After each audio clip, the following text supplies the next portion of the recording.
2 दिन से पवन सिंह जिस तरीके से संयम बना के रखे हैं वाकई में ही काबिले तारीफ़ है। दूसरा स्टार रहता तो नहीं बना पाता। पवन सिंह को जिस बेइज्जती का सामना करना पड़ा है, रीज़न इसके पीछे क्या है, कभी सोचे हो? आज पवन सिंह के फैमिली को लेकर खेसारी लाल के फैंस, खेसारी लाल के लोग पोस्ट कर रहे हैं।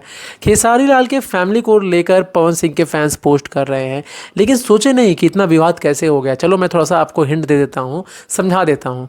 सबसे बड़ा अगर विवाद का कोई रीज़न है तो वो है विशाल सिंह। आप बोलोगे क्या बात कर रहे हो भाई, स्टार्टिंग तो खेसारी लाल यादव ने किया था। देखो भोजपुरी में अच्छे से पता है कि नोक झोंक वाला विवाद कौन नहीं करता है, और खेसारी लाल का तो ये पहले से ही आदत है, थोड़ा मोड़ा विवाद वो कर ही देते हैं। लेकिन जो लिमिट एक होता है, एक लहजा होता है बोलने का, ठीक है। अगर मैं किसी को, जैसे कि ट्रोल मैं खेसारी लाल यादव को भी करता हूँ, ठीक है, उनकी टीम वाले वीडियो देखते हैं, राइट, स्टिल वो लोग उतना कुछ नहीं बोलते हैं, क्योंकि एक लिमिट में चलो यार अच्छा लगता है। क्रिटिसाइज़ करना, किसी को तरीके से समझाना ठीक है, लेकिन एक लिमिट क्रॉस करना, मतलब सपोज करो कि आप किसी को बोल रहे हो अरे विधायका ये वो बहुत कुछ बोल रहे हो, तो एक लिमिट के बाद तो लोग फटेंगे ही। और इस बार वही हुआ। विशाल सिंह तकरीबन 1 साल से खेसारी लाल को टारगेट कर रहा है, और उनके लोग जब खेसारी लाल के फटे हैं तो पवन सिंह झूठ मूठ का बिना मतलब का कुछ गलती नहीं है पावर स्टार पवन सिंह का, फंस गए। और पावर स्टार पवन सिंह